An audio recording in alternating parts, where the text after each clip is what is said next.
infirmities and carried out our diseases. Yet we accounted him stricken, struck down by God, and afflicted. But he was wounded for our transgressions, crushed for our iniquities. Upon him was the punishment that made us whole, and by his bruises we are healed. All we like sheep have gone astray. We have all turned to our own way, and the Lord has laid him the iniquity of us all. He was oppressed and he was afflicted, yet he did not open his mouth. Like a lamb that was led to the slaughter, and like a sheep that before its shearers is silent, so he did not open his mouth. By a perversion of justice he was taken away. Who could have imagined his future? For he was cut off from the land of the living, stricken for the transgression of my people. They made his grave with the wicked and his tomb with the rich, although he had done no violence, and there was no deceit in his mouth.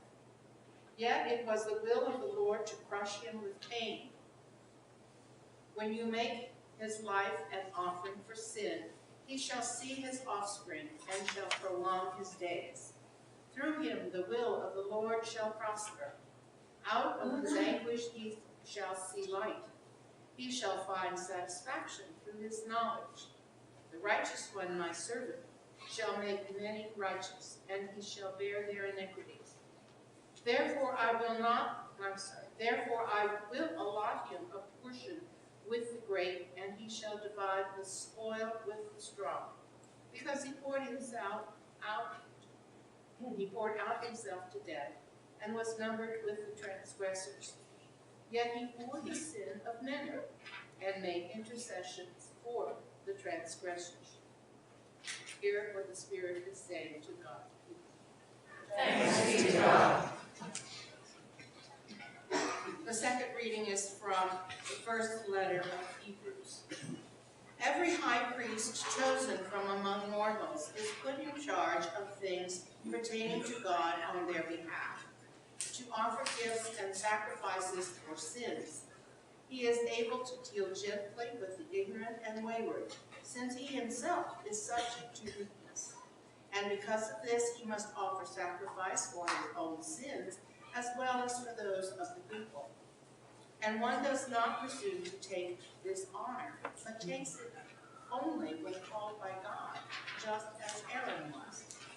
So also Christ did not glorify himself in becoming a high priest, but was appointed by the one who said to him, "You are my son, today I have begotten you." As he says also in another place, "You are a priest forever, according to the order of Melchizedek." In the days of his flesh, Jesus offered up prayers and supplications with loud cries and tears to the one who was able to save him from death, and he was heard because of his reverent submission.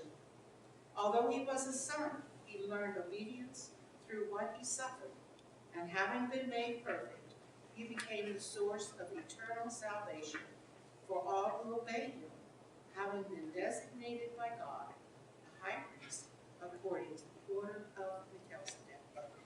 Hear what the Spirit is saying to God's people. Thanks be to God. The Holy Gospel of our Lord Jesus Christ according to Mark. Glory to you, Lord Christ. James and John, the sons of Zebedee, came forward to him and said to him, "Teacher, we want you to do for us whatever we ask of you." And he said to them, "What is it you want me to do for you?" And they said to him, "Grant us to sit, one at your right hand and one at your left, in your glory." But Jesus said to them, "You do not know what you are asking. Are you able to drink the cup that I drink, or be baptized with the baptism that I am baptized with?" They replied, "We are able." Then Jesus said to them, "The cup that I drink you will drink, and with the baptism with which I am baptized you will be baptized. But to sit at my right hand or my left is not mine to grant, but it is for those for whom it has been prepared."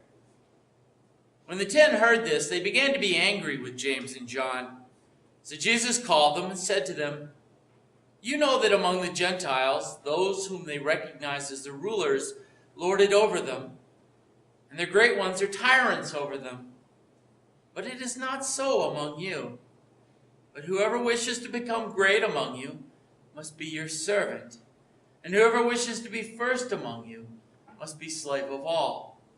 For the Son of Man came not to be served, but to serve, and to give his life a ransom for many." The Gospel of the Lord. Praise to you, Lord Christ. Because he is bound to me in love, therefore will I deliver him. I will protect him because he knows my name. He shall call upon me and I will answer him. I am with him in trouble. I will rescue him and bring him to honor. With long life will I satisfy him and show him my salvation. May the words of my mouth and the meditations of our hearts be acceptable to you, O Lord, our rock and our Redeemer. Amen. Amen. Please be seated.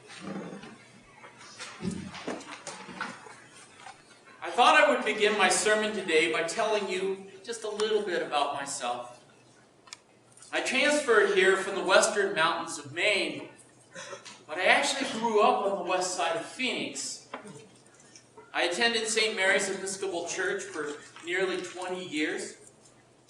I left Arizona for West Point to be a soldier like my father. And then I returned when I failed out, finding that mine was to be a very different path. I graduated from Arizona State University, married, and then joined the Border Patrol. Along the way, my wife, Anna, whom I hope that you will have the opportunity to meet sometime this year, we had 3 daughters who are now adults and college graduates. I also finally reached commission status as an officer in the military with the Coast Guard Reserve. In the midst of all of this, I hit a very dark period in my life, and Christ met me there and called me to proclaim his gospel in service to those whom I served. I have served nearly 25 years as a Coast Guard officer. This year marks the 30th anniversary of my service as a Border Patrol agent, nearly a third of the agency's actual time in history. I have been a deacon for 9 years, a husband for over 30 years, and a father for over 28 years. My oldest daughter, Brittany, would tell you that all my sermons include at least one quotation from a book or movie, and that before I'm done with my sermon, I will almost always say something about the military and or law enforcement. Now, perhaps this is true. I don't keep count. But I know why it is probably true. And I know that most often it is often the case that I will do so. You see, I chose a profession in law enforcement in the military for the adventure. But somewhere along the way, I grew to love those that I served with. Men and women who chose a very difficult path for many reasons. And despite the low pay, the long hours, and the danger, stayed for the camaraderie and for the purpose of the jobs in which they served. Like our disciples in our reading today, they joined for perceived glory and power, but they stayed and suffered for the love of Jesus. Now, I have watched my brothers and sisters endure heat, cold, hunger, thirst, sand, lack of sleep, which I'm suffering a little bit today, and bureaucracy. And in their worst moments, I've seen them reach out for their fellow soldiers, sailors, airmen, patrol agents, citizens, foreigners, offering up their last bottle of water or perhaps their last dollar for food. I've seen them risk their lives often. I've also seen them give up their lives to save people whom they did not even know. As Jesus declares to his disciples, whoever wishes to become great among you must be your servant, and whoever wishes to be first among you must be slave of all. I have seen this again and again over 30 years. And why would I quote from literature or movies to glorify and clarify the gospel? First, I was taught to love books, and I later gained an appreciation for pretty much every form of storytelling. Given the option, I will almost always choose to read a good book and drink a cup of coffee. Secondly, our Bible is made up of 66 individual books that, though diverse and covering thousands of years, they tell the grand story of God's love for the people he created and how he gave them free will so that they might choose to love him back. You see, when we fell away from God, he sent his Son to live and die for us so that we might once again live in relationship with him. So much of our stories in books, in movies, in music, in plays are all based on this grand narrative found in the Bible. Our God is a creative God. And so our stories express our own creativity and seek to explain and understand this God and his story. One of my favorite authors is J.R.R. Tolkien. And I have read The Lord of the Rings and The Hobbit many, many times, not to mention some of his lesser-known books.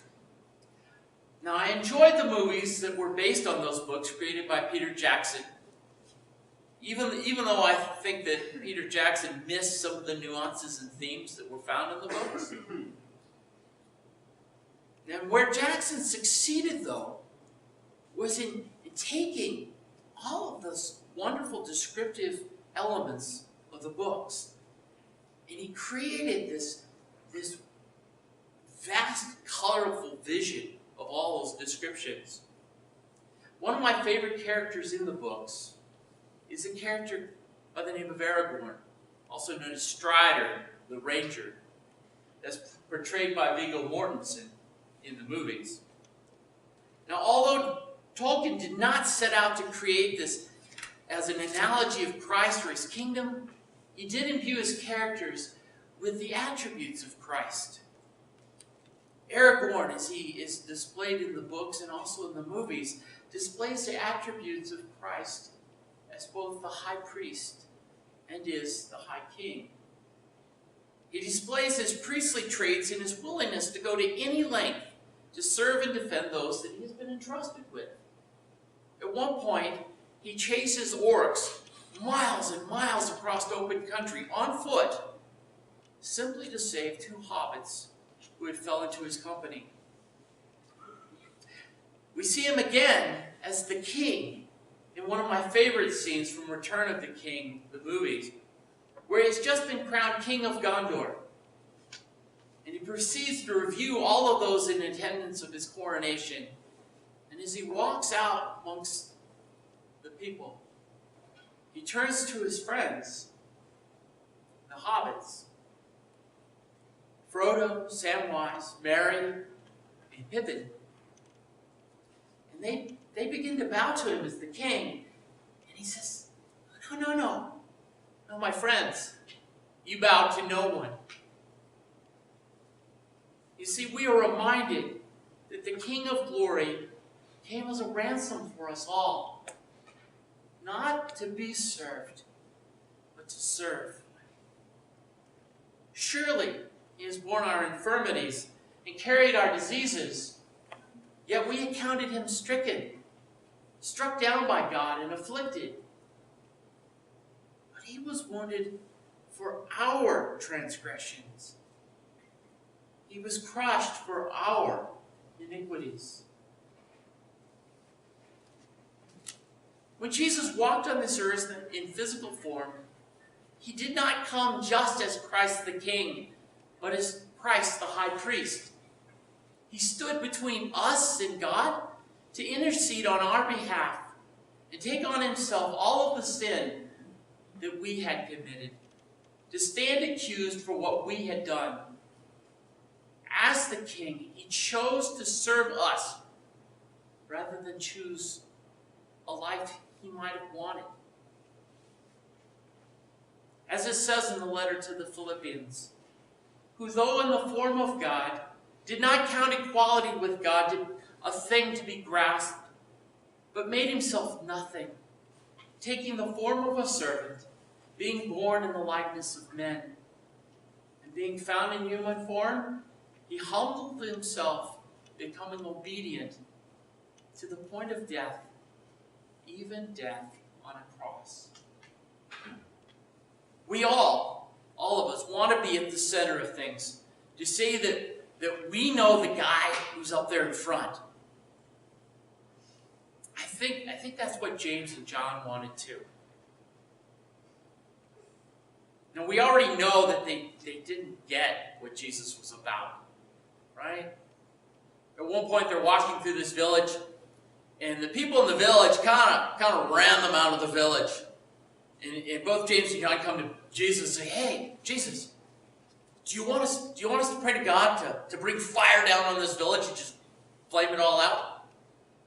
And Jesus said to them, No. That's not what we're about. You see, they understood that Jesus was a prophet. They understood that he was important. But I don't think they always quite got what he was about. Yes, he was God's chosen one, but they didn't understand that he was chosen to sacrifice himself for mankind. No, it just didn't add up to their way of thinking. And so, they could be pretty dense sometimes. All of the disciples were. And I think most of the time, much of the time, we're pretty dense too. See, it takes walking with Jesus and with each other to begin to understand just what leadership and true servanthood are supposed to look like.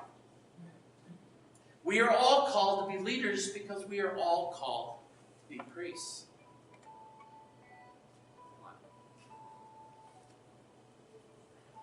No idea why my alarm's going off, but let's turn it off.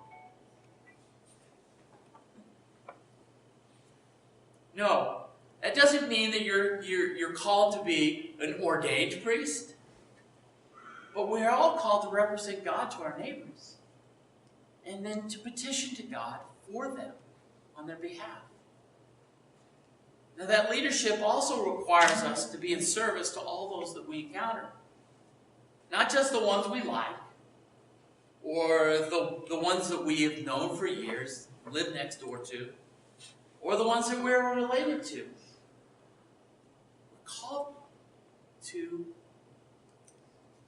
We're called to serve the ones that we don't like, the ones that are difficult, the ones that are odd.